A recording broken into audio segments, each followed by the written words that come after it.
Hey, Isabella, have you seen that Trump invited the 2020 Kansas City Chiefs to the White House to celebrate their 2020 Super Bowl win? Currently? Yeah, he wants to do it. They didn't get to do it during COVID, so he's inviting them to do it now. And are they agreeing? I don't know. I don't think we know yet. Because that looks really bad if they go. It's like, not only are you like the most annoying team in the NFL to everybody, but then you choose to go to Trump's invitation for your 2020 win. Like, are they gonna... Sounds like a loser.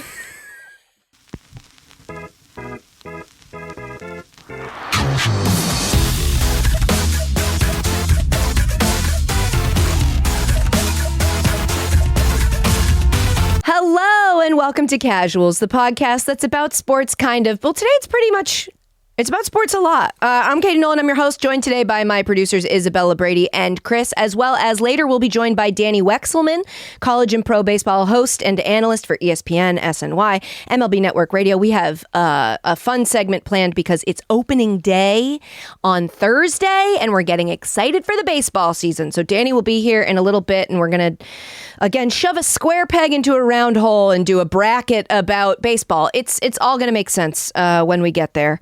You can email us if you're interested in doing so, casualswithkatienolan@gmail.com. Our voicemail is 646-801-0043. And on IG and TikTok, we are at Casuals the Podcast. I usually start every pod here with a yap, but today, because we have a guest coming in to do a segment and there's a bunch of news to talk about, we're going to skip it and just jump right into the news and kind of like yap as a group, if that makes any sense. Starting off with some bad, devastating, sad news that we're not happy about. JuJu Watkins, USC star JuJu Watkins, will miss the remainder of the women's NCAA tournament after suffering a torn ACL in her right knee during the Trojans' second-round game against Mississippi State. Watkins had to be carried off the court because of the injury just 5 minutes into USC's 96-59 win that propelled the Trojans into the Sweet 16 for a second straight season. Just a bummer, just a dark cloud over the tournament now to see a young star go down like that. Was anybody watching live? I can't watch injury clip highlights because I never know.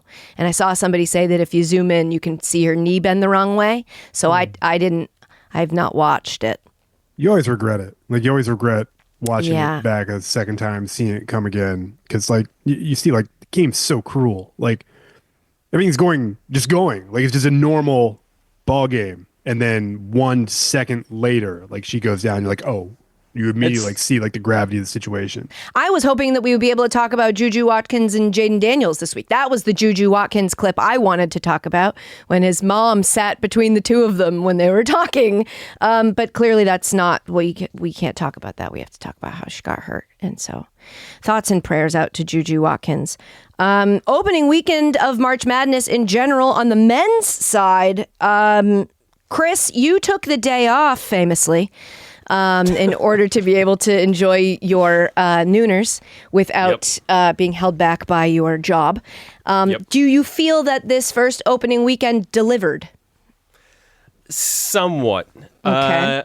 We had to wait until Sunday to get our first buzzer beater. From Maryland. So Brady was very, very excited about that one. It was a good one. And I love when a buzzer beater gets hit by somebody with a last name that you can make a fun and easy pun out of. And this was hit by Derek Queen. So it was just like, Yass Queen. Ooh. Yeah? Ooh. Did you know that Popeyes has a buzzer beater box? I saw that last night and I was like, I know this because... And there's another one called like Clutch Assist. Wait. Sorry, continue. No. We'll pause. Popeyes has a buzzer beater box. What's in it? Okay, so you could choose like 2 proteins that could either be like... You're not even looking this up. You're just rattling this off the top of your head. That's right. And it was like 35% off, so I was tempted to get it last night, but I didn't. 35% off of a fast food item? It was off Uber Eats. We're doing percents off? Yeah, I only ever order things that are like I thought an it was offer. like we do like $10 meal deal. I didn't know we were doing Popeyes does a box for 35. Yeah, Who's doing that math? I could be wrong, but it's like the buzzer box is for a single person, and then the Clutch Assist I think is like 2 can dine. So it was 2 can dine.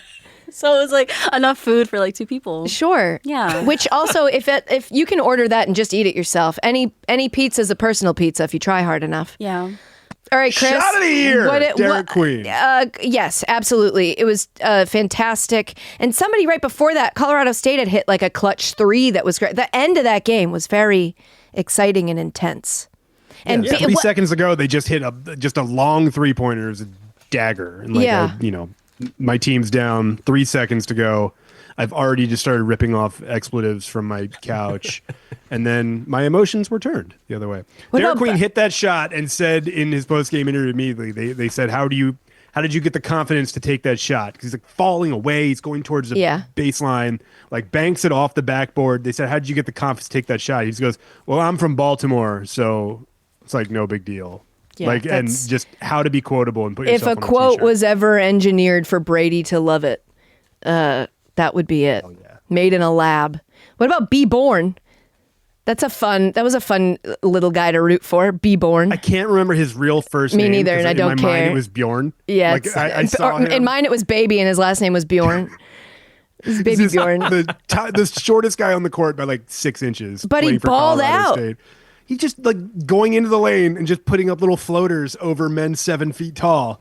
Little Bjorn Born was like a thorn in the side. It's not his name. I think it's like Brendan, maybe. No, it's Bjorn now. Braxton. Dan Hurley. Chris, can we talk about this? Because you have been pitching stuff about coaching outbursts in college basketball for weeks. And I don't know that we ever really gave it the time that you were hoping and that it probably deserved. After losing to Florida, Dan Hurley was caught on camera kind of in like the underbelly of the stadium saying, I hope they don't fuck you like they fucked us, Baylor. I really hope they don't, in the tunnel. And then everything that's come from that afterwards, like that video was posted and reported on. And then I guess UConn reached out to the news station and basically like threatened them to try to take that video down. And then they released a statement saying that like the last image of Dan Hurley should have been when he left the court.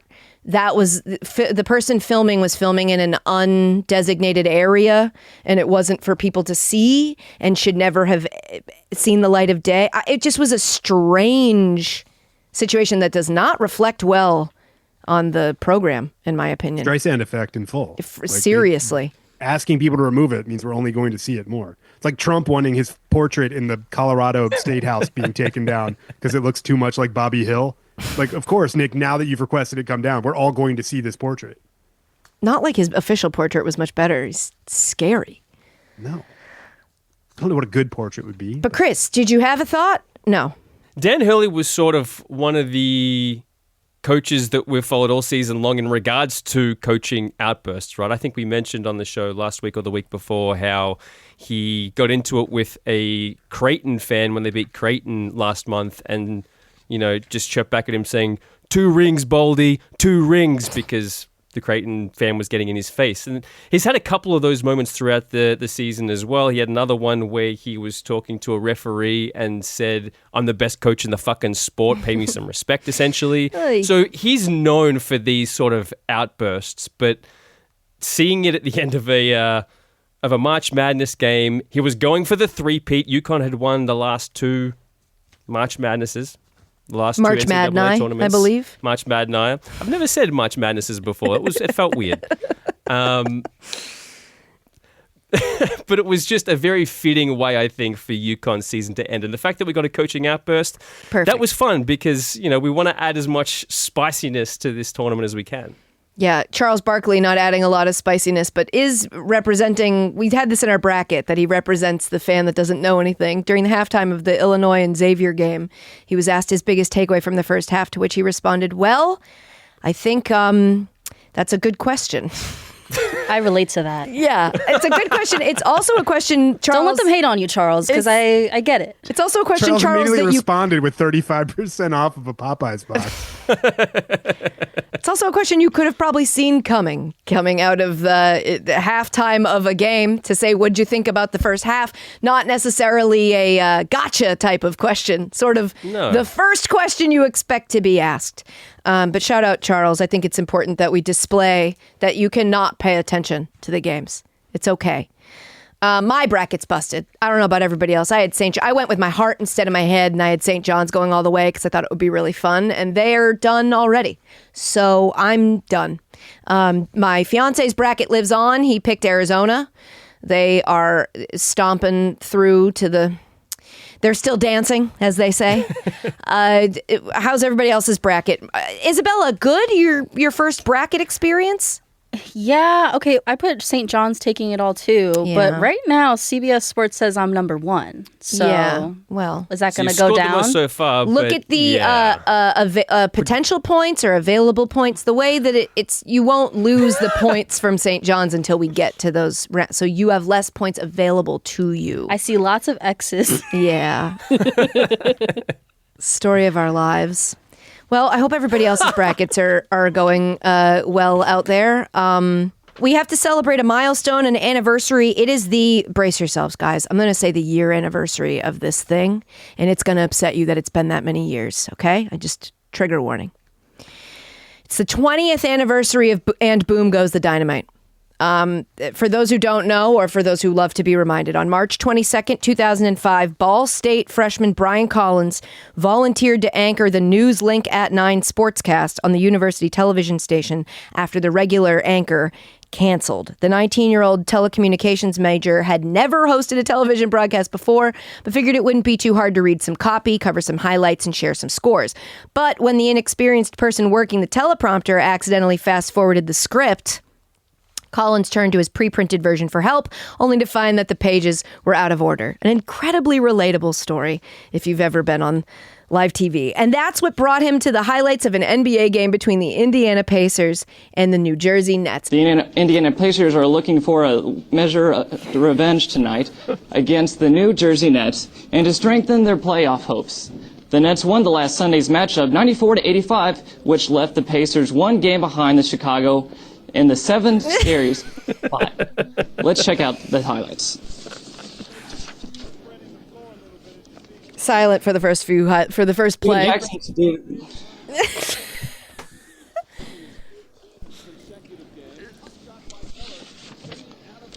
can hear panic. Reggie Miller's looking good. Yep. And it's good. Later, he gets the rebound, passes it to the man, shoots it, and boom goes the dynamite. Oh, my God. Passes it to the man, the underrated part of that clip. That's my favorite part. That's honestly my favorite part. Later he gets to the it's man. Okay, underrated part, favorite part upon rewatch. That was Isabella's first watch, so we do have to get her opinion on that. But the underrated part on a rewatch is how long the silence is and the flipping, the frantic flipping between pages, where you can hear him like hit and hit. He's like, he shot it. Reggie Miller's looking good. It is Steven Jackson, David. It's crazy. The beginning part, you can hear the struggle of a cold read of when you're like, I'll just read what it says in the prompter, but you haven't seen the prompter before. And so you say like the New Jersey Nets, like your emphasis is on the wrong. One game behind the Chicago in a 7-game series. Oh my God. It just makes my skin crawl. Isabella, thoughts on Boom Goes the Dynamite? Where is he now? He is working as a reporter for TV news stations, or he has worked in Texas, Ohio, and Minnesota. He has risen above. He has moved past. I'm glad. Look, that's a guy stepping in the clutch. And he was not helped out by his team. A teleprompter that goes too fast, nothing worse than that. Pages out of order, you guys know. His disaster. tie was crooked. He didn't have time to care about that.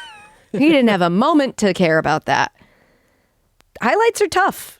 Highlights are tough to do. You think they're easy until it's silent and you're supposed to say something. And because how are you supposed to watch the highlights and then also read copy at the same time? Right. And so also it's like when you know there's a script to something, it's harder to just naturally talk the way you would because you're so stressed about finding the script and sticking to the script, especially it's not his job. So he's like, let me read the script, and he can't. So then he's like, I have to do it on my own. And I'm sure in that moment, all his brain was just like, oh my God. But all his brain went to, okay, I have to do this. But while trying to improv this, I also need to come up with a catchphrase. Need a catchphrase. Need to have a catch. Because 20 years ago, that's what doing highlights was. It was just coming up with a catchphrase.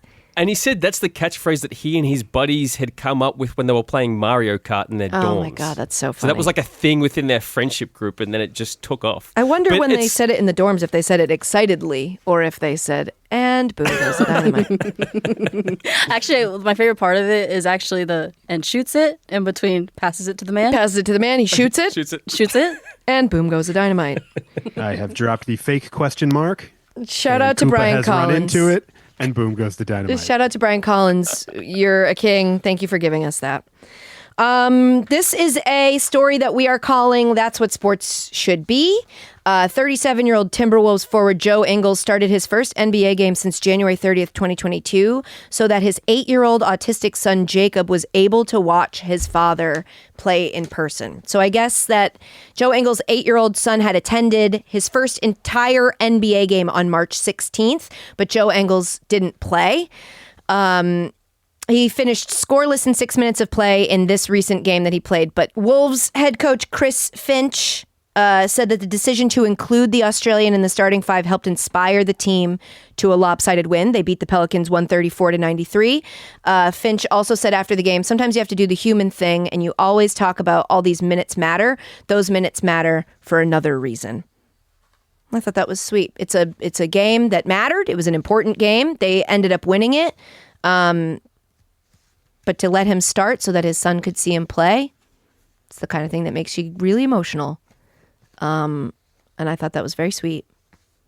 Yeah, it's what sports it's all about. It's all about the bigger picture sometimes, right? Like this was a must-win game for the Timberwolves. We're getting towards the end of the season. They are well and truly in the playoffs hunt. They got to make sure that they got the best possible seed once we come to the playoffs. Yet still the coach puts in 37-year-old Joe Ingles just for his son. And you could see how much it meant to his entire family, how much it meant to his wife, how much it meant to his kid. Fascinating story. Loved it. Good on the Timberwolves. Yeah, so sweet. A bronze statue of Wayne Gretzky that stands outside of Edmonton's Rogers Place was splattered with feces Friday morning. This is last Friday. Adding insult to injury after the hometown Oilers not only lost on Thursday to the Jets in overtime, but also Connor McDavid left the game with an injury. That's most of that I don't care about. Let's really zoom in on Gretzky's statue getting covered in poop. The person who saw it noted the smell of fecal matter around the statue. That statue was unveiled in 1989. It's been in that spot since 2016. They moved it, but it's been around for a while. That's a 9-foot 2-inch bronze likeness of the Great One. Weighs 950 pounds. The reason, I imagine, has to do something with Gretzky's close relationship with Trump. During Four Nations, this all came out that people were mad at Gretzky because he was being supportive of Trump. Trump even came out and was like, he loves Canada. Don't be mean to him, which is not usually a good way to sell people. When the guy they don't like you for being friends with comes out and is like, no, he's good. It's like, well, they don't like you, so that's not going to help. But he tried anyway. Part of a potentially a tough year for Gretzky as he, retired in 1999 with 894 career goals, which at the time was 93 more goals than anyone else. So it was one of those records that you were like, no one's going to beat this. This is going to be the record forever. But now it looks like potentially it might not even be the record for the rest of this year because Alexander Ovechkin, 39 years old, plays for the Washington Capitals. He has 12 games left, including tonight, Tuesday night. He has 888 goals, so he needs 6 more goals to tie the record and 7 more to set a new record. I just feel like I know nobody cares about hockey, okay? I know you guys don't care. But Alexander Ovechkin is such a uniquely incredible talent. He is not only on the heels of Gretzky's record of all of goals scored. First of all, if it weren't for like lockout seasons and the COVID season, he'd be, I feel like, approaching 1,000 goals. He has done all of this. He got injured this year. He's 39. And he was injured. He broke his leg at the beginning of the season, and he still might break this record. Not only is he right there on all-time goals, but he's also number 3 in hits all time. Now, for a non-hockey fan, usually your goal scorer is not also an incredibly physical player. You protect your goal scorer. You have very physical players who will start fights, who will enforce anything done to their goal scorer because they want to protect the guy who scores the goals. Alexander Ovechkin is built literally different. If you Google, he played a soccer game recently. If you just Google Alexander Ovechkin soccer, I think it helps put into context just how big this guy is. If you go on the list of all-time hits leaders in the NHL, you have to go all the way down to number 42, which is Jamie Benn, before you find another player on that list that has scored 40 goals in a season. Number 42. Alexander Ovechkin is number 3 on that list and has had 13 40-goal seasons. There is truly no comp for what we're seeing. And I know if you don't like hockey, this might not matter to you. But I'm trying to show you how cool it is and how there's only, 12 games left, including tonight. And so I know we do a specific segment of if you want to watch sports, some sports you can watch. You should try to catch a game just to see Ovechkin break this record. Brady has mentioned that it was interesting that people are mad about Gretzky because of his relationship with Trump, but nobody's bringing up Ovechkin's relationship with Putin. And I just wanted to clarify for the record, that's different. And it's different because Ovechkin's just a huge fan of Putin because of that time he scored 8 goals in one game. I don't think he even knows he's a politician. I think he just knows that guy scores goals. He's a goal scorer just like me. Yep, it's game recognized game, and that's got to be what that is. So that's just me going on my little rant about Ovechkin and how you've probably heard that it's impressive, but it's even more impressive than that. To be number 3 in hits in the league is crazy. So go Ovi, get it done. I don't want him to have to do another season to try to I'd like it to just wrap up this year, and he can do it. So let's get that done. All right, now we've got a group of silly stories where we didn't really come up with a name for this group. It's just the mascot stories. We've got a couple big stories in Mascotville that needed to be shared with you. The first one, the Chesapeake Bay Sox, that's the Orioles AA affiliate in baseball. They've joined in on a trend of minor league teams adopting an alternate identity for some of their home games. This new identity, the Chesapeake Oyster Catchers, has brought with it a logo that people are talking about. The logo, let me just say what they describe it as. According to the Bay Sox, it's an oyster in glove logo intended to show a baseball nestled inside of a Chesapeake oyster, playfully caught by an orange baseball mitt. And now that is certainly what it is. But if you were to picture a Chesapeake oyster cracked open with a baseball where the oyster, you should Google it. It looks like the female anatomy. It looks so much like a fanny. Yeah. Good. Oh, wait, actually, sorry. Fanny. Yeah. Right? That's that version? Perfect.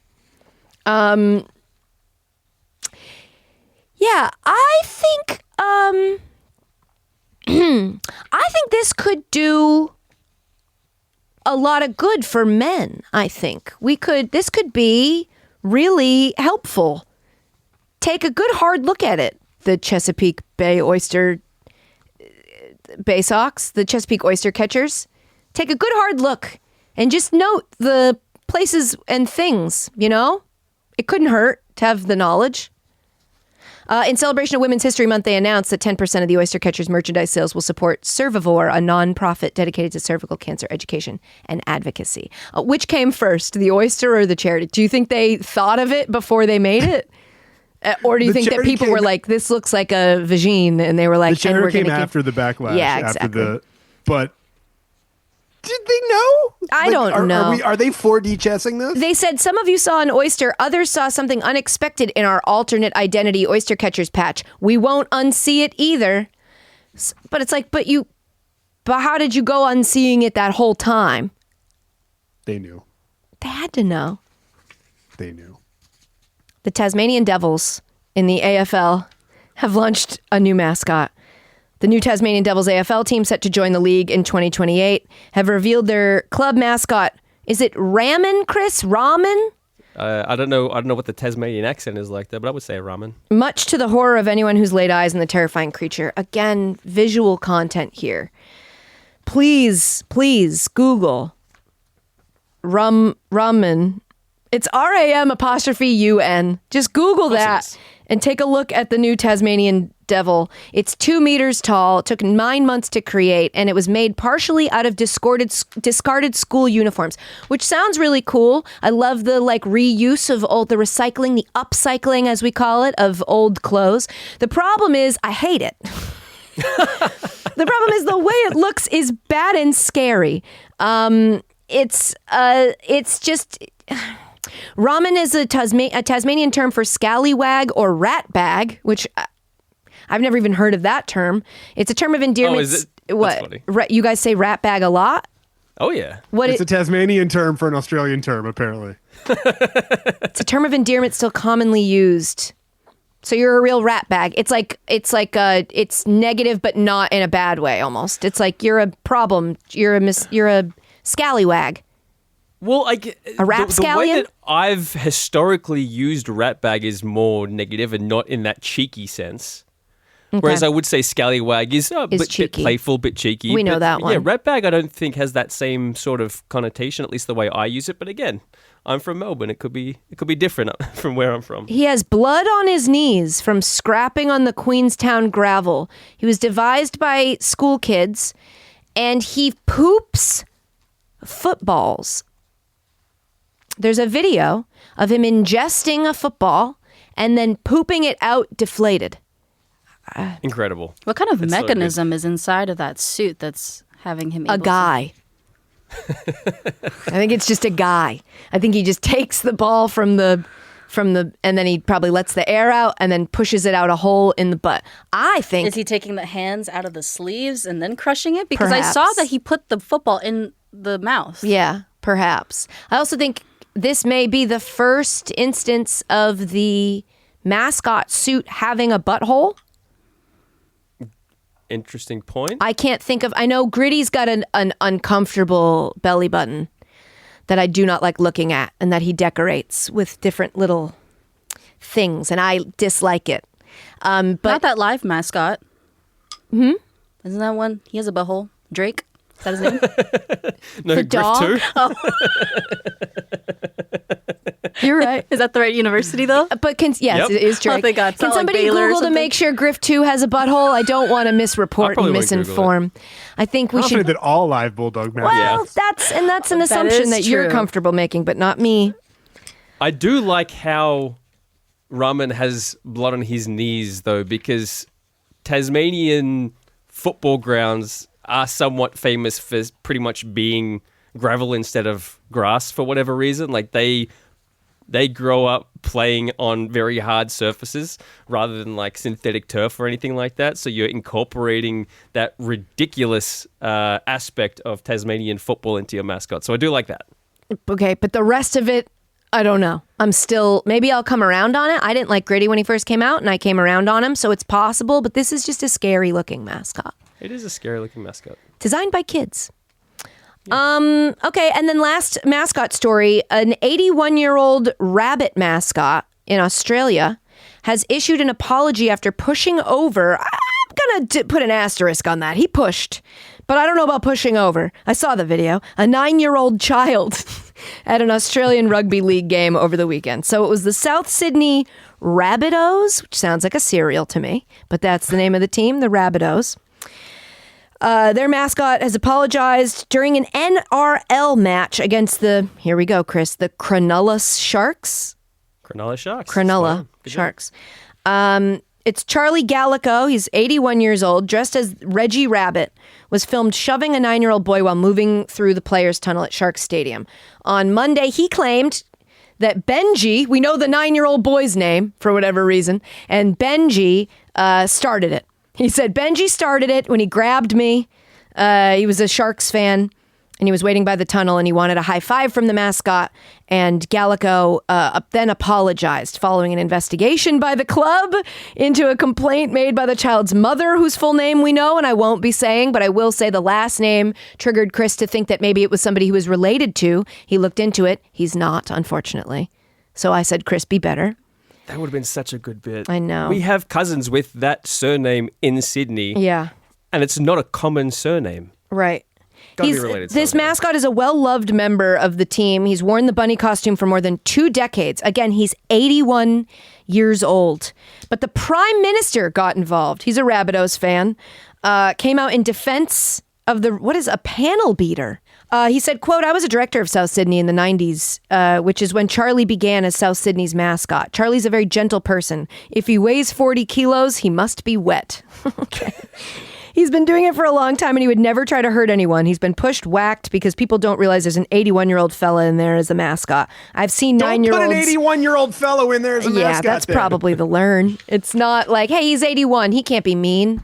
If I had been a mascot for decades, I would want to push a kid more than anybody. I can't imagine a better candidate for wanting to shove a child than an 81-year-old who's had to deal with them inside of a mascot costume for decades. So I say justice for the 8-year-old. Look, I watched the tape. He pushed him. But he didn't shove him, and he certainly didn't shove him to the ground. The kid is still standing. He just got a little Benji push. kept his feet. Yeah. He got pushed back. And I think that's your way of going like, whoa. I think part of the initial response is like, a mascot's not supposed to do that. But maybe it's not a bad idea for us all to remember that a mascot has agency and can do that. Don't be weird. People are weird with mascots. They like grab them in places that you're like, hey, still a guy. Still a guy in there. So maybe we don't yank on him because he'll push you. Even if he's 81, he'll push you. Took a punch once as the Bayhawk. You did? And the guy was like, oh, I thought that was Jerry in there or whatever. So apparently it was like, I was the wrong guy in the suit. Still had feelings. Still hurt. Your innie. It was like your innie taking a punch for your outie. All right, let's go ahead and bring in our guest. You may know her as a college and pro baseball host and analyst. She does a lot of college games. You've seen her on SNY, maybe heard her on MLB Network Radio. She's from St. Louis. She's very Midwestern. She'll put ranch on anything possible. These are good facts to have about a guest.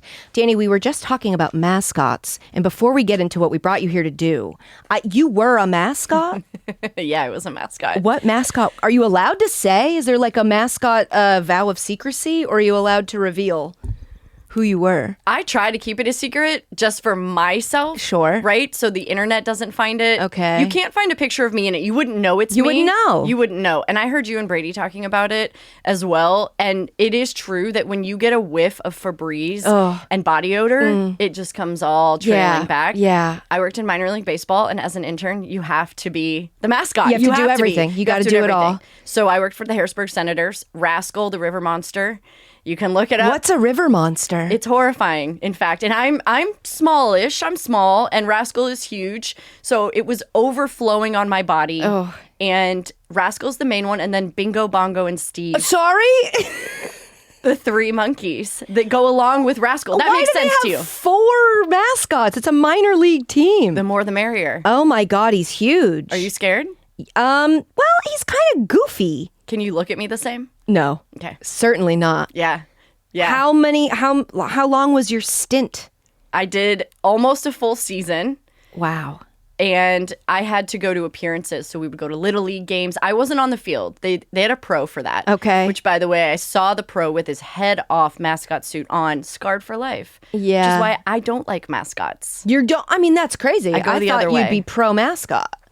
No. And is it because you got snubbed? Is it because they wouldn't let you out on the field? That's right. I wasn't good enough to be on field. Kids' events as a mascot, I would hate. It's special. I would It's hate. a special kind of hell when they're like, okay, everybody smile, and you're in the suit sweating profusely after someone sweated yesterday. It's special. I earned my stripes. You never want to have to know the past tense of the word sweat. It's really not something any of us should have to deal with. Also, just because it's a minor league team, it looks like a minor league.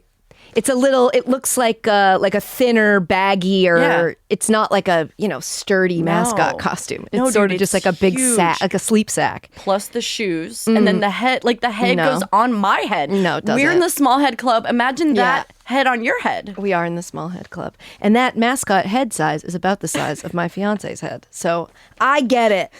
But the reason that we brought you here is not for your mascot expertise, though we are completely amazed by you. It's baseball season almost. Yeah. Like we're really close. I know technically it started in Japan, but I don't acknowledge that. That doesn't count to me. Opening day is Thursday. Home turf. Yeah, Thursday. This is Tuesday, right? It's Tuesday. I don't know. This is the first time we've recorded episodes out of order, and it's not going well for me. My brain is like, is this next month? But okay, Thursday is opening day. So we wanted to do, because it is still technically March, and it's definitely still March Madness. We, a week ago, 2 weeks ago, what's time? Yeah. We did a bracket of the things we were looking forward to for March Madness with Charlotte Wilder. This time we're going to do a bracket of things we're looking forward to in baseball season with you. I love it. If that's okay. Please, yeah. Okay, cool. So we're going to do Sweet 16. I'm excited to see what you're excited for. These have been seeded and picked by the producers. So as always, I give my disclaimer. If you don't like the seating, take it up with them, okay? This is not, our job is to debate what's put in front of us. That's right. We are the Stephen A. Smith and Shannon Sharp of this program, and we're going to duke it out. I like it. So in our first matchup, the 1 versus the 16, it's 7 months of baseball. And then for the 16 seed, we have free stuff, random, weird, free stuff being given out at baseball games. Off the bat, 7 months of baseball. I know. It's a 1 seed, so it's really easy to say. Do you want to know why? Why? Because if you go to the 7 months of baseball, you're going to get the free stuff. True. Right? So for me, it's built in automatically. And also the fact that meaningful games, 7 months of our lives, and the best baseball we're going to see, I think, in the entirety of the sport is coming in a few days. You're that excited for this season. Stamp it, mark it. It's going to be the best season. The best season we've ever seen in the game. Okay. 100%. Okay. Put my name on it. I love that. Yeah. It'll be a long one. What do you have? That's for sure. Well, I was going to just give a shout out to some of the weirdest stuff being given away at ballparks this year so that we can obviously move 7 months forward. On April 19th, the Orioles are giving away a bobblehead of their owner. You know, what we've all been looking to add to our collection. Yeah. April 22nd, the Red Sox are giving away a Charlie Brown themed jersey, but you have to buy a VIP ticket package. That's not really free. That's fake free. Yeah. The April 30th, the Blue Jays are giving away an Alejandro Kirk bobble arm doll. His arm is expensive and worthy. Yeah. Sure. May 2nd, the Yankees are giving away Jazz Chisholm Yankees basketball jersey. I don't need you to switch sport. I don't need You a don't like the Yankees. crossover? No, Yeah. no. Also, it's not like basketball jerseys are better suited for a fan to wear. I feel like that's actually the hardest of all the jerseys for a fan to put on. Especially in baseball. Are you kidding me? Yeah, it's Especially. like just let them wear a baseball. I don't want to. Don't give old grown men basketball jerseys. May 17th, the Blue Jays, again, they've got a lot going on. They're giving away a cross-branded Blue Jays Barbie Hawaiian shirt. Now, hold on 1 second. Let me go across the border I might for that. be back in. May 25th, the Astros are giving away a sheepskin Sherpa bucket hat. You know, climate, that's relative to their climate. The Royals, July 26th, a free Flo Rida post-game concert. Okay. All right. I'll consider it. How much are the tickets? Is it free? Yeah, I guess, if you bought the ticket.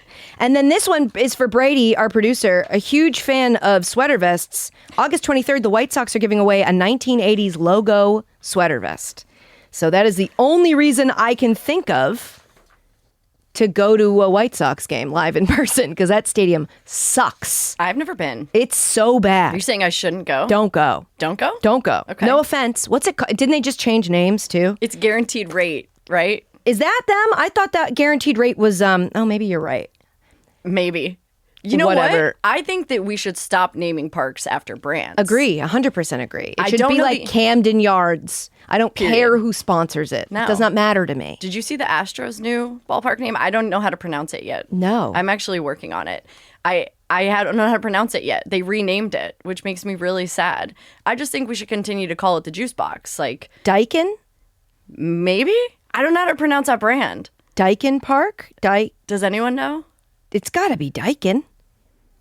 I feel bad that I don't know. I feel like a fake. But it was like Minute Maid. That was the whole. Yeah. But they had to take it Daikin down. is the best I've got. Let me update you on guaranteed rate field, though. Guaranteed rate, for lack of popularity, is now just rate field. No. They're no longer They even don't guarantee the rate anymore? Nope, it's just rate field.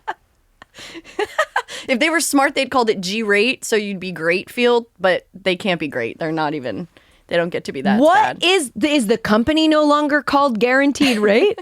Or are they just like, look, no guarantees in life. It's just rate field. It's too dangerous to guarantee. Hate that. And we're going to move the 7 months on to the next round. Wow, this took forever and we're only on the first matchup. Okay, now we got the 8 versus the 9. It's salty ballpark snacks up against sweet ballpark snacks.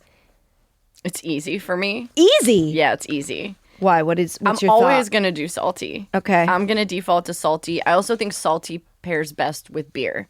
And I'm always drinking a beer Yeah. at the ballpark. And so when I tell you that I will scope the ballpark for the best nachos, I will find the nachos and I will crush the nachos. And then I'll get an unlimited popcorn bucket plus a pretzel with the same cheese as the nacho cheese. Damn. Because I'm a trash can. Yeah, I see that. At the ballpark only. You're a real goat. Not the greatest of all time, just in the sense of you will eat anything. Anything. At a ballpark. Yeah. Well, we have to give a shout out then to the Yankees. I hate to do, but they're doing those plastic helmets, but they're filling it with tiramisu. And that's a sweet treat that I would eat. You would eat it? But you couldn't catch me dead at that park, so I won't be eating it, and we're going to move salty on to the next round. I would bring it out for you. You would? Yeah, I Like would- meet me in the parking lot? I'd meet you in the parking lot. Yeah. Okay, maybe we figure this out because that actually sounds like a good idea. Okay, the 4 versus the 13. We have Will Anybody Beat the Dodgers up against baseball being played in strange places. Ooh, yeah. This is a good one. I am obsessed with the fact that there are 2 teams playing in minor league parks this season. Crazy. I love weird. Like, give me the weirder, the better. And I will tell you that the Dodgers are not unbeatable. And it grinds my gears and it makes steam come out of my ears. You can't see it because I have these headphones on when people say that they're unbeatable. But I'm going to go beating the Dodgers. I think there are plenty of teams that can beat the Dodgers Like this who? year. I have the Red Sox winning the World Series this year. Excuse me?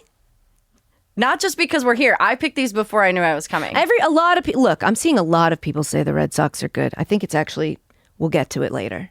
We'll you talk okay? we'll table this because I have a lot of thoughts. Yeah, I feel like the Braves could beat the Dodgers. I feel like speaking specifically in the National League, who can be better than them? I feel like the Phillies, their window might be closing, right? They're getting older. Doesn't it sound that like core group. they're like an old woman Yeah. who wants to bear children? She needs to hurry up. Her time is running Her out. clock is ticking. So she needs to get knocked up soon. I don't know. Everything I'm seeing about the Dodgers this year, they're like, will they break the record for wins in a season? I'm like, I fucking hope not. It's so boring. I'm so sick of it. It's lazy. It is. It's poor writing. It's really bad writing. As for baseball being played in strange places, other than minor league stadiums, they're also doing one at Bristol Motor Speedway. Sick. It is? Yeah, you know why? See, for me, grow the game anywhere you can. In every sliver and corner of this country, there are baseball fans. And I don't care if they're wearing jorts or they are at the country club. Like, people love baseball. They just do. They want to drink a beer, eat a hot dog, sit back. They want to tune out for a couple innings, come back, watch someone hit a home run, and then go on with their day. Like, no matter where you are in the country. So I'm good with that. I think it's awesome. This will be the first AL-NL game played in the state of Tennessee. And with a capacity north of 150,000, Bristol could bring a new all-time attendance record for a baseball game. You haven't bought in yet. I mean, I could. Dude, can you picture it? Picture it now. Like baseball at the Motor Speedway with those fans, the rabid fans. Yeah. I think it's a perfect match. Sight lines are always I'm like, is everybody going to be able to see? Is it really going to be a good event for a baseball? Stadiums are my favorite part of playing it in a minor league stadium is great. That's fun to me. Everyone can see. It's made for baseball. Yes. It's just made for much smaller baseball. It's like when the who was it that moved in hockey to Utah, but in between they had to play in like a minor league stadium. It's like those games must have been so fun to go to. Yeah, because you're like it's like the Little League Classic. Yes, right? Exactly. They played in Williamsport. I got to go to one of those. I went to the first one, Cardinals Pirates, and there's like a couple thousand fans, and it is like the most magical way to watch a game. I agree. Yeah, I like a small environment. It's like seeing a band in a tiny... Before they're cool. Yeah, exactly. It's what everybody loves. All right, the 5 seed is the young Kansas City Royals, and the 12 seed, Big and Lil Dumper. Great pronunciation. Thank you.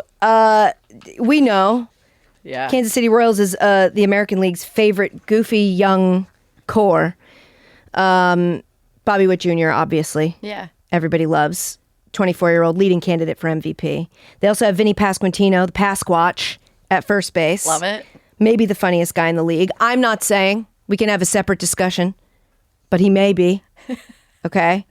Salvador Perez, veteran catcher. I love a young team with a veteran catcher. Same. Habitually wears women's perfume while catching. They have water fights in the dugout. Do you love the Kansas City Royals? They're kind of fratty. They're giving Baltimore Orioles, right, with the Homer hose, and who doesn't love a Homer hose, right? Like, bring me back to college all day. I am a Bobby fan through and through. I will root for that kid all day, but I'm going with the Big Lil Dumper. Oh my God. Cal Raleigh, right? That's right. Cal Raleigh, like, come on. Dude has leaned in to being called Big Dumper. He's gotten brand deals. I know. Because of his butt. I know. That's Even like what we're his saying. like manager calls him Big. It's like that's wild to me. But it's the best nickname in baseball. If you're wondering why is he called that, he just has a big butt. Dude, and isn't that the stereotype for the sport? Is it not? I'm pretty sure. I mean, yeah. There's a lot. I once said famously during a baseball broadcast that Christian Walker, because he got walked, and I said he's doing his name. He is his name, and then I said if he really wanted to do his name, they should call him Christian Stair Climber, because he's got, So and people didn't like it. Shocking, people didn't like it. Oh, they're boring. Yeah. He hit 34. Cal Raleigh hit 34 home runs in 2024 and won the Platinum Glove, AL Platinum Gloves, best defensive player in the league. The Lil Dumper is his new stadium food that's named after him. The Seattle's going to sell steamed pork dumplings. Lil Dumpers. Pork seems appropriate. Little porky dumpers. You know what? Like I said, baseball, stay casual. Stay cool. That's stay right. weird. Don't get too serious about Yeah. it. Just Like eat your little dumplings. dumpers. All right, the dumpers move on because Okay. I actually like you being in charge. I like you picking one's who ever moves said on. that. It's just like when we did this for March Madness, Charlotte was very deferential, and I think I was like, I'd rather you. I don't care. You pick. I want to know what you think. So good. Take this. Please, dear God, take the stress of decision making from me. We now have the 2 seed versus the 15. It is Shohei Ohtani and all that encompasses. And Mike Trout's back. Listen, can I make my argument now that I've given you the power? I want to make my argument. Yeah. I don't care. 15 seed. Clearly, Brady's not excited that Mike Trout's back. I love Mike Trout. Mike Trout was like the face of baseball for a generation of people. For a number of years, he was like the guy. He's a sweetie pie. Yeah. He's stuck at a shitty team. Yeah. And I just feel like he's back, and I'm excited to see him. He was gone for like a minute. I have 2 polarizing thoughts. You're Okay. so right. He But- is the face of the league, and it's so great that he's back. Please stay healthy. Please don't get hurt. Yes. And if Mike Trout finishes his career having only played 3 postseason games and getting 1 hit, that's a fact. It's not fair. Fact check it. Then it is a tragedy upon the sport. But my problem is that I want him to leave the Angels. leave the team. Why didn't you leave the team? Do you want? Because he's loyal. Does he want to win? Probably. I don't know. That's where I question it. You stayed, and now they have this wonky cell phone thing going on, trying to distract from the team. If Mike Trout, what's that? Oh, you didn't hear about this? No. Cell phones are essentially banned from the clubhouse, like to an extent. Yes, it's been in place for a couple of weeks now, and essentially they want the guys to talk to each other because everyone's got their heads buried in their phones. They got young guys. Sure. They got a bunch of young guys on their team, and so the older guys like Mike Trout have said, hey, we're going to put our phones away. Now, you can bring it out for a couple of instances, but the message was delivered. I just think they're distracting from being a not very good team. Yeah, they stink. They have stunk. I'm with you. I think he should have left. But I also feel like everybody was like, you gotta stay. You gotta be loyal. Sports fans always want that. And then this is the downside of that. He stayed, he was loyal. Now he's in right field with the Angels. What do you got? You take this one. I love Shohei Ohtani so much. How much? So much. Okay. And to see him back in full Shohei form, two-way, baby, is very exciting. That's why I'm glad you have the power to make the decision of which of these we move on to the next round. Because it's kind of two returns to hopefully form. So it's who are we more excited to see? You're writing something. I'm writing something. So we have seen a lot of Shohei. Yeah. It's time to see more of Mike. Yes! More Mike. Hashtag more Mike. Hey, I love this. I feel like I influenced it again. Slightly. All right, a 7 versus a 10. We have, are the Red Sox fun? Question mark. And Tito is back. Yeah. I like this. Okay, so Tito is back. Number one, anytime Terry Francona is back in the game, and he's like a quote dream. If you are a beat writer in that town, your stories just got way better. I would pay for that writing. Like, I would take down that paywall. I'm paying for that. Huge fan of the Red Sox. As I told you, I have them going all the way this year. And Christian Campbell, who's going to be their second baseman, covered him in high school. Then he went to Georgia Tech. Marcelo Meyer, Roman Anthony. They got a boatload of kids out there. And I am so stoked about this team. Plus Alex Bregman. If Rafi Devers can get on board, get with it. Do you understand where he's coming from, though? Always. Of course I do. But I also know that he's one of the worst defensive third basemen in the league. But he's been improving. Do you want to win? Yeah. Okay, then he can't play third base. Okay, but that's all.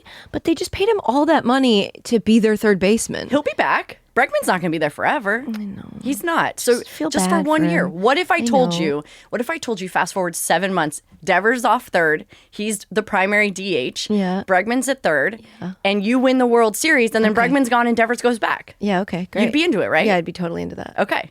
All right. Especially Bregman being gone. I know he's good. I know he's exciting. I just... Rewind this back. Astros. On October 31st. Here's the thing, and I'll be with you if they win. But if they do all this and then they still crash and burn, it's going to be devastating. I have. It's been too many years of getting my hopes up about that team. When I see people start to go, I don't know, call me crazy. I think the Red Sox are fun. I go, you're crazy, and I'm not engaging. Dude, they traded for Crochet though. Like, they're in it. They mean business, and they still kept their top prospects. That's insane. That never happens. That does never happen. So I'm into it. And the Yankees have injuries. And the Orioles, don't even get me started. So I'm going to go with Red Sox are fun. Hell yeah. Okay, but shout out to Tito. I'm glad that he's feeling better. Yes. He's now the manager for the Reds. It's weird. It's weird. I got used to him at the Guardians. That was weird at first. I loved him managing the Guardians. I thought he was great. I loved his relationship with Jose Ramirez. It's very cute. It's very cute. Oh, Tito, we love you. All right. 3 versus 14. Paul Skenes, just, the Paul Skenes of it all, up against celebrity first pitches. Now, that comes from Isabella, our most casual sports fan on the podcast. She said the thing she's most looking forward to is watching celebrities throw out their first pitches. She's not wrong. She's not wrong. There's been some good ones throughout history. I don't know if you have a personal favorite. 50 Cent? Yeah. Do we want to show? And let's get Isabella on mic here. So, because have you ever seen 50 Cent throw out his first pitch? No. Okay. So let's go ahead and take a look at that just so she can see it. Oh, no. Oh, my God, really? In front of all those people. Oh my God. I don't even know how it went like that. It's like, it's an impressive. The worst that I was expecting is that maybe he was going to just like throw it at the base, like it was going to go down. Right. Or something. Yeah. It's like his hand had butter on it. Literally. Crazy. I don't even know how. If you tried again to throw it that poorly, I don't think you could. Oh, sorry. Are we going to move it on? Because if not, I'm going to show her another one. She said, "Oh, sorry." Let's show her. Let's also take a look at Carly Rae Jepsen. Yeah. The immediate embarrassment. That was weird. She was like holding on to it for so long. Yeah. That's a great analysis. It by really you. is. For really a good casual, analysis. that was perfect, Yes. actually. Her release point was too late. Yeah. She spiked it. Now, if we're going to show bad first pitches, I do feel like I have to show my first pitch. Yay, I want to didn't see yours. Go well. Wait, are we moving it on to the next round? Because if so, we'll hold on to it. I have a question about your first It's pitch. I don't want to answer it. But no, you did it for the Trenton Thunder, which is a minor league affiliate for the. I know, the Yankees. I know. Do people know that? Yes. Okay. We did it. It was the only people who would let us throw out a first pitch, and we wanted to do it for the show. And I regret it. I regret it fully because it was a horrendous moment for me in sports. You weren't the worst. It's pretty bad. Paul Skenes, though, we should talk about a little. Okay. Talk to me about Paul Skenes and your thoughts. Paul Skenes is a once in a generation type player, which everybody knows. The Pirates are going to squander his time there. He deserves the largest contract ever given out to a pitcher yesterday. This kid has his X's and O's and his I's and his T's dotted and crossed and is like the best dude in the game. And what I love the most is that when he was told about getting that opening day nod, Dude. no face. Here's No the thing. face. Here's my thing about the opening day. Who else, first of all, who else was going to pitch on opening day? The Pirates called Paul Skenes into the office to let him know he was going to pitch on opening day. He was the starter for opening day. And they recorded him like he was going to have some sort of reaction. Now, this is a guy who, when he was named Rookie of the Year, next to his smoke show, Livy Dunn girlfriend, no reaction. So what made you think he was going to be like, whoa, opening day?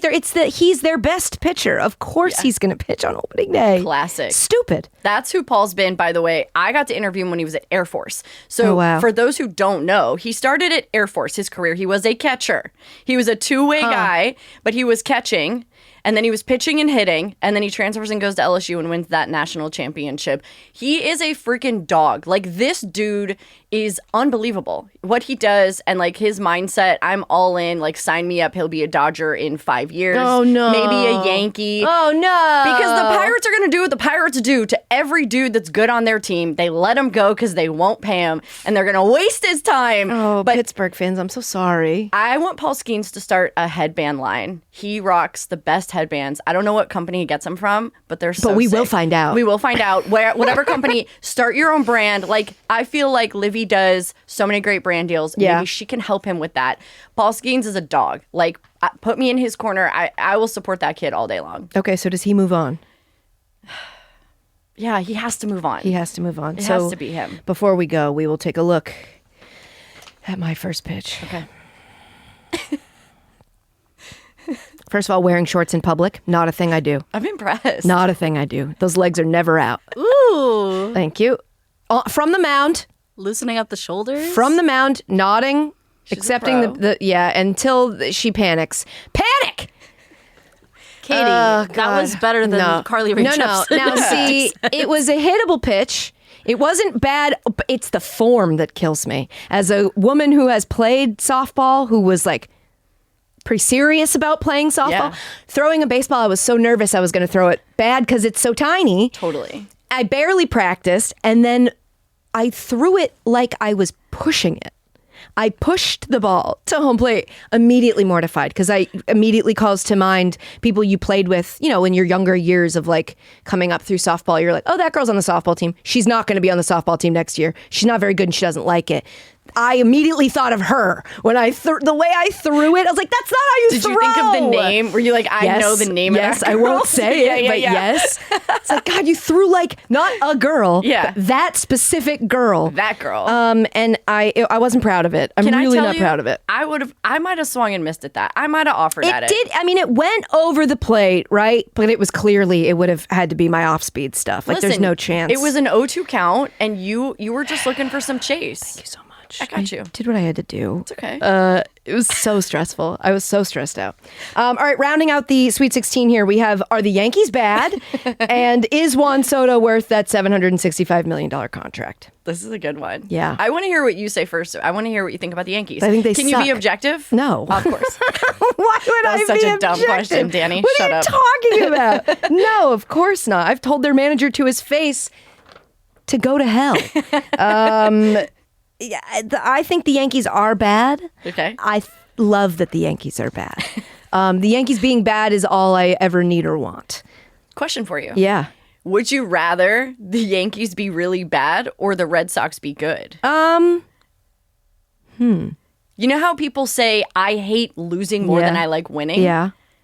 Those people are mostly elite athletes. I like winning. And so I think I would like the Red Sox to be good. Yeah, good pick. But it's a special, tasty little treat when the Yankees just stink. And they're going through a lot, right? Ooh, they're going through it. Give me some of the things they're going through so I can bask in it. Well, their number one starting pitcher, ace, Cy Young Award winner, Garrett Cole, is out for the entire season. Kind of a bummer for me because Plus. we do love Yeah. to play against Garrett Cole. He stinks against us. I feel...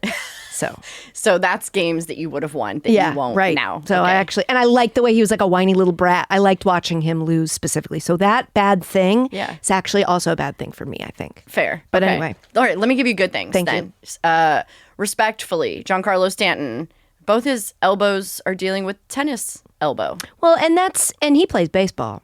So he that's plays baseball, interesting. just in case you didn't know. But you do need your elbows to swing the bat the way you'd like him to swing. We could experiment. Maybe you don't need them. I don't know. He could be the first. Yeah, You could we'll think find about out. it. We're going to find out. We'll find out. DJ LeMahieu also dealing with a calf. Okay. Which means not a small cow, but he has an injury to his lower leg. Just Yes. clarifying for anybody who might not. in case you thought DJ was in fact Sometimes you got to deal with a small pig or a cow. This is casuals. I need to remember that. Exactly. So DJ LeMahieu and Giancarlo Stanton, the reason it matters is because of their designated hitter situation and the third base situation. So there's going to be some young guys playing for the Yankees and vying for those spots. And that's not good news for them because they struggle defensively. They were not very good last year. Now they have their best pitcher who is hurt. Also, Luis Heel, who was their American League Rookie of the Year, is going to be out for the first few months. And why does that matter? Because last year Garrett Cole was hurt to start the season, but Luis Heel showed up and he was like, I can do it. And he saved them. And he's out for 3 months. Eek. Clark Schmidt is also dealing with a couple of injuries on the pitching staff, and so they're slow rolling him. And Jason Dominguez, who's the Martian, he's their rookie. I don't think he's very good at playing the outfield. Damn, Not she as said bad it. as Jose Altuve, but Oh my God. Horrendous. move that man back to the Why? infield. What was happening there? I only saw the highlight or low light and was like, what? Good one. Why is he? Dude, it's bad. So can I tell you really quickly? He's been average to below average playing second base his whole career in Houston. The whole time. And they weren't like, hey, maybe we should move him off the spot. They won every year. And this year, they decide to move him out there. He can't tell if the ball is in front of him or behind him. The learning curve is steep. Dude, he's 5'0", and Yeah. you're putting him in left field? Yeah. And by the way, he's the only veteran guy you have. It's horrible. It's a horrible idea. I hate it. Who's playing second? Brendan Rodgers. Oh. He got a Gold Glove one time. Okay. Or it's going to be Mauricio Dubon. I hope I it's like him. Dubon. I like Dubon too. Yeah. But it's a disaster. I Yeah. think the Astros are having a midlife crisis. Hell yeah. That absolute Love midlife that. crisis. I love that. Yes. And so the Yankees are they are not going to win the division. Sick. Juan Soto, nobody's worth that much money. He just is a smart businessman. He got the Yankees to drive the price up, obviously. Yeah. And then the Blue Jays were like the lackey. I don't even know what they were in all of this. I feel sad for them. Me too, for a number of reasons. I'm gonna move on with Are the Yankees bad? I think that's a great storyline. Sick. Yeah. Me too. I think it's one of my favorite storylines. All right, so now we have 7 months of nonstop, hard-hitting baseball action up against salty treats at a ballpark. I think 7 months of nonstop baseball action, you can sometimes go to the games. You can sometimes watch the games at home. I've always said this. One of my favorite things about baseball season is like meaningful games during the day, especially if you're a work from home person. You toss on a random MLB Network game in the middle of the day. You get to watch the Guardians or something. That's what I love about baseball. Just a random game where I don't have to maybe I don't know these guys. Maybe I don't know this team that well, but I just watch them and see background noise. in order to get the salty treats, you do have to go to the ballpark. And unfortunately, becoming way too expensive in a lot of cities. Yeah. With the factor in the parking and the seats and it's just a lot.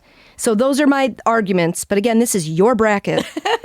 Wow, I didn't know I had the keys to the whole bracket, dude. Isn't that crazy? Yeah, no one's ever let me run this. Okay, I'm going 7 months. Like, let's freaking go. Yeah. Sign me up all day. I mean, it's the longest season, the most games for a reason. It's it's people make fun of baseball for it, but it's like, look at the good of that. But you're watching it, so how can you really make fun of it? Right. How could you possibly be mad at us? Sweet, sweet baseball fans. Okay, can anybody beat the Dodgers up against Big and Lil Dumper? Everyone can beat the Dodgers. You on really, any day. really believe this passionately? all They've day. got how many MVPs? 6 MVPs? They've got they're very good. They're good. Yeah, they're very good. They're the defending champs. Stacked team. Yeah. But here's the thing. If I thought that no one could beat them, that would be a really sad day in baseball. That's how I feel. That's why I'm sad. Name any team and I'll name you an awesome player or an exciting upcoming player on them that you should care about. And also, you're forgetting, not you. Not No, you. me Hold on, no. specifically. Casual fans forgetting the Detroit Tigers last year needed 1 month to get into the postseason, and then they were absolute chaos, and they were amazing. And they beat the Astros, by the way, to advance to the next round. And the Mets had the Dodgers on the ropes. Healthier Mets, maybe we're talking about the Mets in the World Series and not the Dodgers. Seriously, I do think that. And I would be ashamed as a baseball fan and someone who covers the sport if I was like, oh yeah, it's just the Dodgers all the way. That would be lame. Okay. It's lame. Okay. Be better than that. We're not that lazy. I mean, people are going to be that lazy. That's fine. I'll fight them. okay. Physically? No, definitely not. But I am strong. So what are we moving on? We're moving on to the Dodgers. They are beatable. Okay, beatable Dodgers. Beat them. Mike Trout returning up against Are the Red Sox fun? Ooh. Mike Trout's back. Okay. Trout's back, baby. Let's go. I really love. What if? What are you hoping for? What do I'm you wanna hoping that he has see? a fantastic season and he gets to be like, that's right, y'all counted me out, and I'm still Mike Trout, just a sweetie pie. Just a sweetie pie who met Katie Nolan one time in 2013. How was that? At the beginning of his, and then I ran into him in 2022. My first game, we did an Angels game, my first game in baseball, where I'm like, I don't even know why I'm here. What's happening? And he walked by, and then he went up to Heidi, and he was like, is that Katie Nolan? I remember her. Tell her I said hi. And I was like, Mike Trout, what's up? So that's why I'll always root for Mike Trout. Okay, fair. Dude, that's an amazing story. No, it isn't. It's Yes, just it is. I could not believe he remembered me from when we played beer pong on Crowd Goes Wild. I want to tell you a secret. I want to let everyone in on a secret. Tell us all. You're really memorable. That's not true. Yeah, it is, was dude. Literally I'm the gonna beginning embarrass of you. my career. Drink your water so I embarrass you. Everyone I know, any woman who works in sports is your fan. Well, I'm a fan of theirs. Okay? I'm just Jess letting you know. Kleinschmidt. Jess Kleinschmidt, yes. Our sweet, sweet angel. Our sweet baseball angel. That's a reason to root for Trout all day. I totally He brought his parents with him to Crowd Goes Wild. I think we might be babying him a little. Probably. A little much on the narrative of but it's Mike. Mike, show me something, man. Yeah. You still have something to prove. I feel like he must want that. He's probably been chomping at so. the bit to get back stay out healthy. onto. He loves baseball Yeah. so much. I'm into it.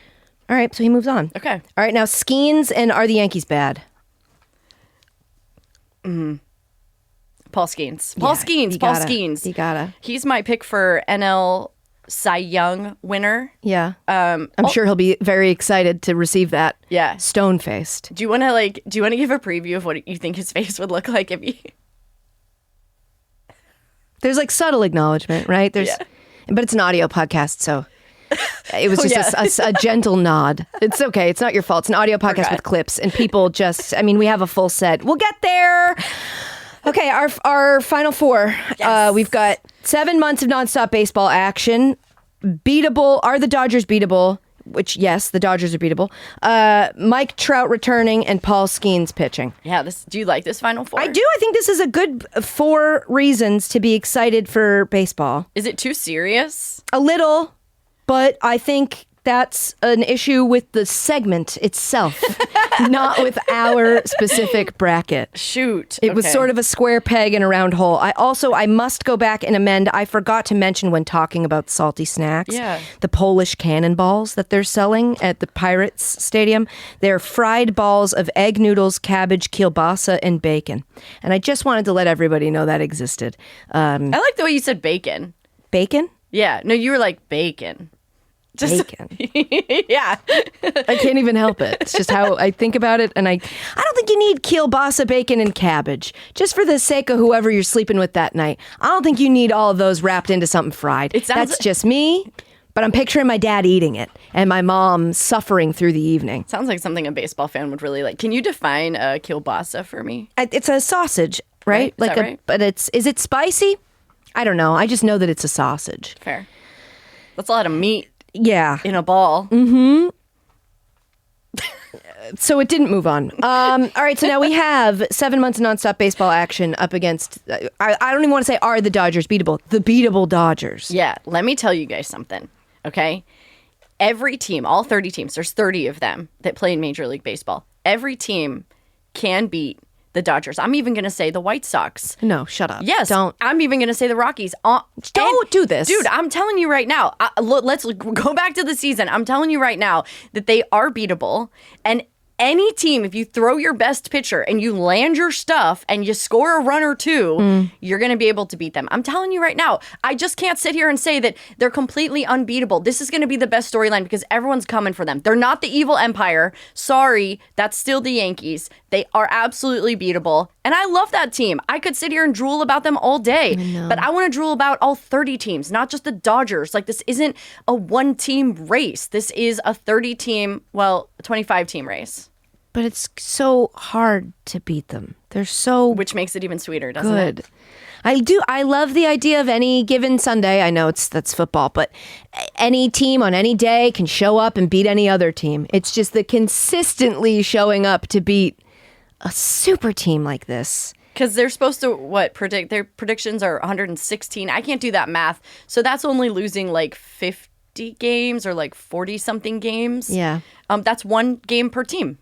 There you go. So every team will beat them once, technically making them beatable. And guess what? They could win 116 and absolutely shit the bed in the first round like they've done in the past. Yes, that's true. Dave Roberts is one of the best to do it, like no doubt, but they have shit the bed in the past and they can do it again. They can. And we will hope that they will, which moves on. Beat LA. Okay, beat LA moves on. I like that it's evolved as it's moved through the bracket from like, can anyone in the NL beat the Dodgers to like, people can beat the Dodgers to the beatable Dodgers. And now I have beat LA.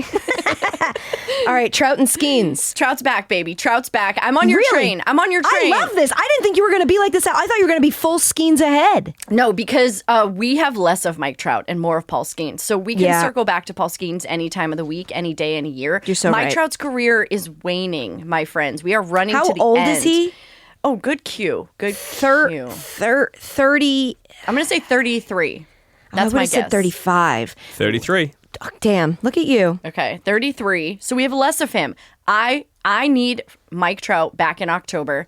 I need them back in October. It's not going to be this year, but they have to get back. Otherwise, remember this, we have spoiled the greatest player in our game. We have spoiled the opportunity to see him play in the most meaningful games that we can. And that's an embarrassment to the sport. So get Mike Trout back and then trade him to a contending team so we can play October baseball. He's just 22 home runs short of 400 for his career. Oh, look, it says age 33 right there in the doc that I should have looked at. It's okay. Yeah, 2024 was his first time missing the All-Star game since 2011. How many home runs shy? 22. Wow. Yeah.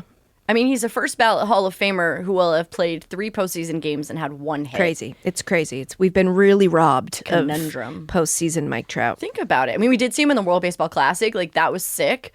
But I want to see him in October. Like, I want to see him in Major League Baseball's World Baseball Classic. Yeah. Like, yeah, we have the World Baseball Classic at home. on home turf. That's right.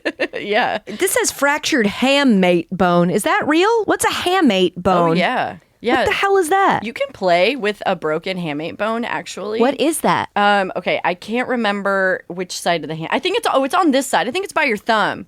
It's by your thumb, actually. Francisco Alvarez right now has a broken hamate, which is why he's out for the Mets. Hamate's tail. A hamate.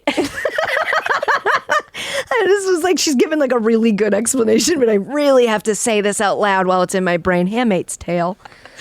Yeah. Fortunately, you can fix hamates. You can't fix the handmaid's tale. No. Yeah. No. Let's stay away from that. It's a minor injury. You can come back from it. It's not a huge deal. Okay. You don't even need the bone in your hand. You can live without the bone. Take it out then. You don't need it. Get rid of it. It's a weird bone. I removed my hamate so that I could...